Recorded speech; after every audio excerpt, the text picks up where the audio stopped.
Hey everybody, Booman here, and this is New Monster Roundup Part 5. Today I'm going to be talking about Guardian monsters in general in this game. It shouldn't be too long. I don't have a whole lot to say about them. I think what generally makes the Guardians interesting is, number one, their lore implications, since they are artificially created monsters.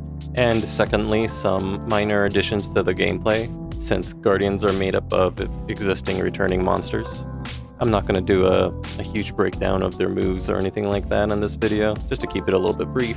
My last two videos kind of got away from me. They ended up being a little longer than what I wanted to do, so we'll keep it nice and quick today. Like, comment, and subscribe, all that stuff if you like. I appreciate you being here. Thanks for watching my videos, and let's get started. The Guardians are the first time you see these little corals come out of the ground as a mechanic.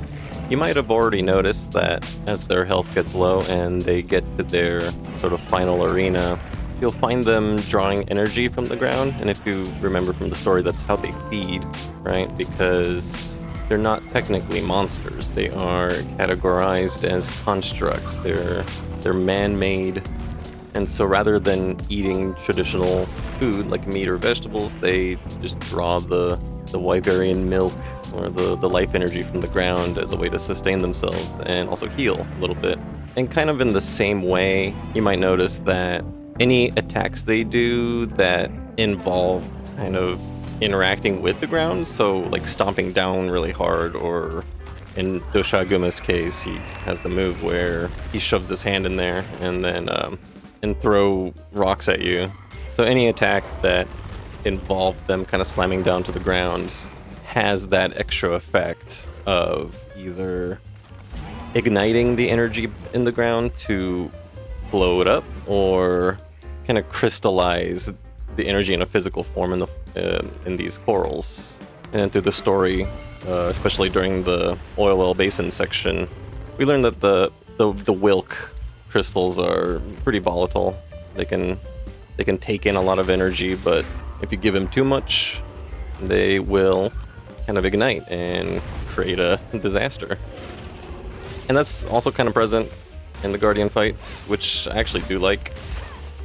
The Spark Flint ammo is the fire damage Slinger Pod, and then if I were to use it with the corals, it will ignite the corals in a little fiery explosion.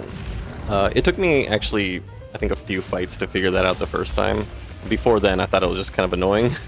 And then now that I know that, I'm always on the lookout for any time one of these construct type monsters do this kind of effect. It is an additional way you can actively interact with the fight.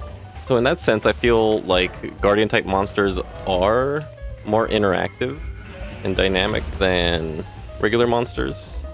When it comes to the roster, I feel like the selection of monsters is actually pretty decent.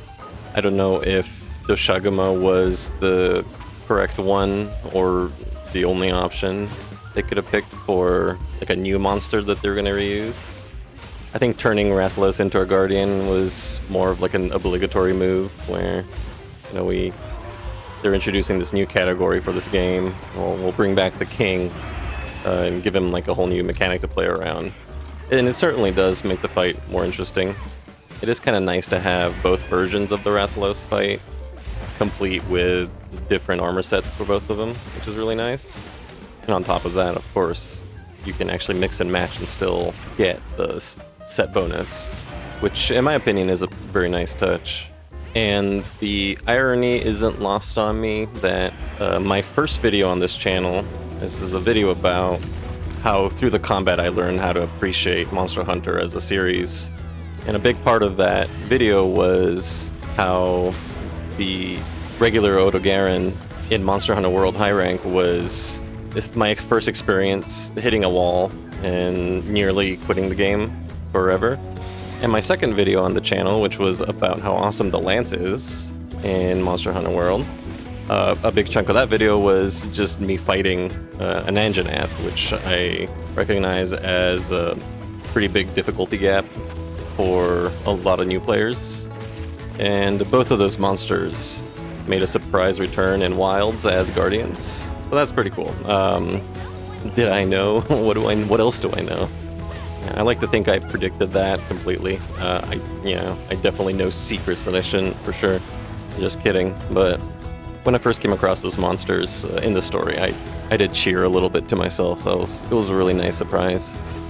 Now, whether or not I like those fights, I think they're okay.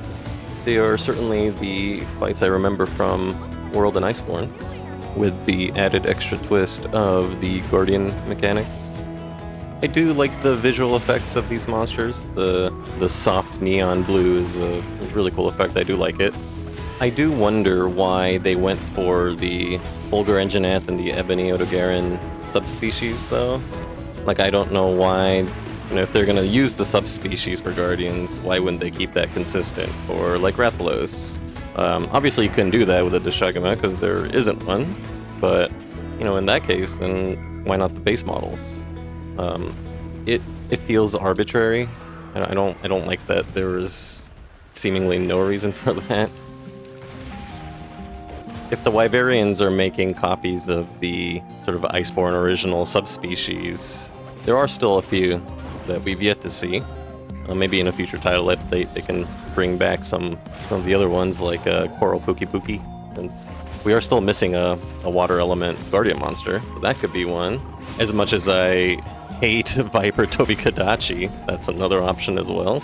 If we're talking about any subspecies that are new to Iceborne, my favorite potential option would be Acidic Glavenus. I think that would be really cool.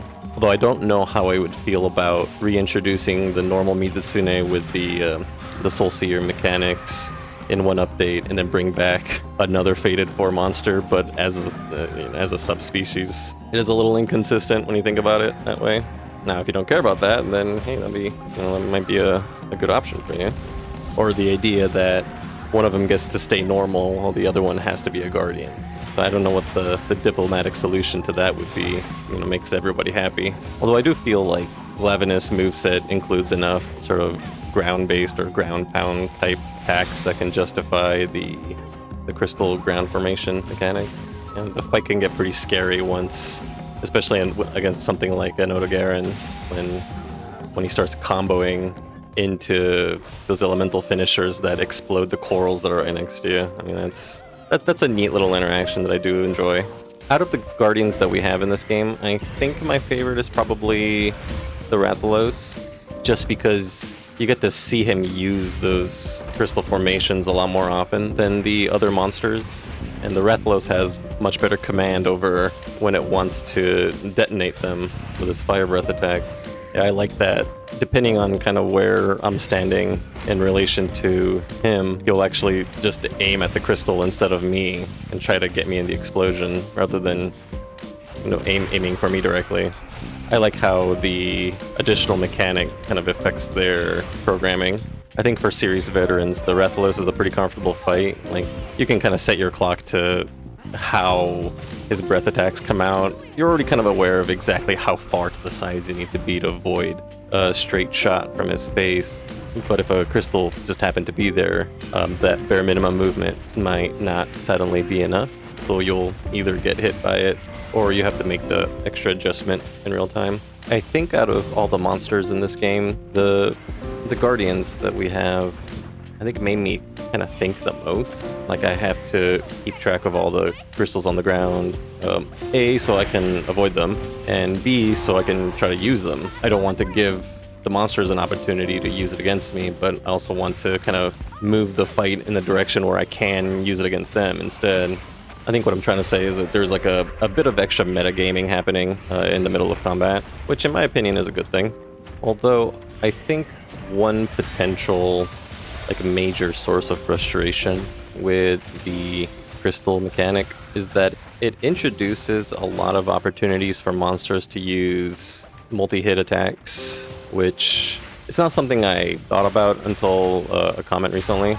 Just because I like to use shielded weapons, moves that happen to hit 2-3 times in quick succession, those usually just aren't a problem. Because if I block the first hit, the block usually lasts long enough to cover everything else. Whereas if you're relying on dodges to avoid damage, the invincibility window might not be long enough to cover every single hit of those kinds of attacks. Which I can totally understand might be more annoying than fun. It's just something I unfortunately don't have the experience to talk about. I do appreciate that Guardians are weak to Dragon element. It makes that damage type a lot more useful. All in all, though, I don't hate Guardians. I think they're fine. They definitely add like a couple of things that I do find interesting that spices up combat even just a little bit. But aside from that, as much as I enjoy the Guardian fights, I don't think we should see those again. I think they should stay in Wilds. I don't even think they would be appropriate, really, in Master Rank, assuming there's an expansion coming down the road.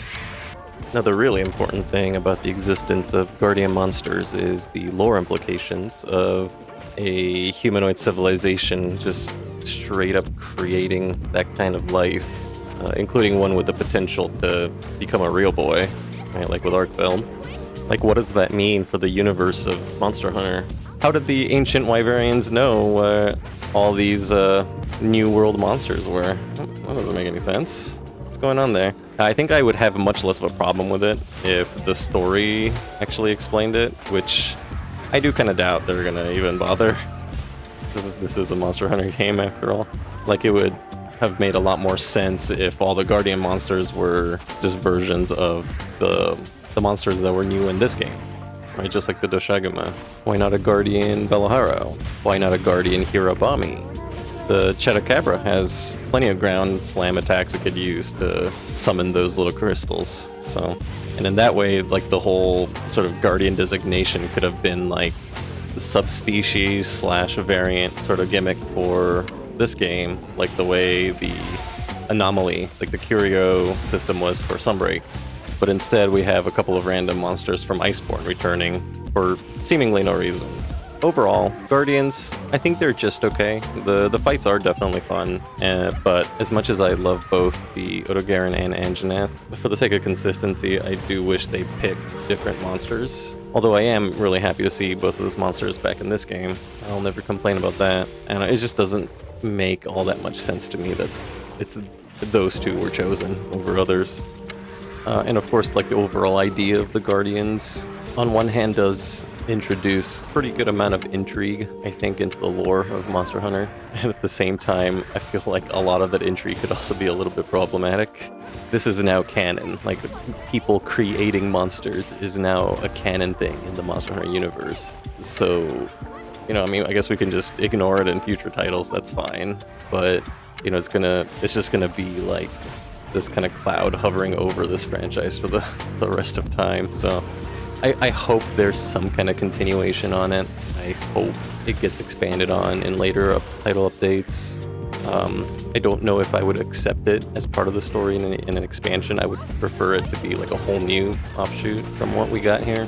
Mostly because I don't want, you know, 2 years worth of storytelling be all about the ancient Wyverians. Like, who cares, right? And I definitely would want a whole new storyline for the follow-up to Wilds. I don't know if that's a satisfying conclusion for everybody else. I think this is definitely a topic worth discussing. Like, do we want to see the return of something like Guardians, right? Like a construct version of other monsters. Like, it doesn't have to be like exactly like the Wilk-based Guardians in this game. Like, maybe there's a whole new justification for them in another game. Like, is that something you want to see? Does it make sense? Would you rather it be not canon? I don't know. Anyway, that's it from me today. Hopefully that wasn't too long. Next up, of course, is going to be Jindahad and Arkfeld. After that, it will be Zoshia, since we finally got the repeatable quest. Hope you all have a nice day. Take care of yourselves, and I will see you in the next one. Goodbye.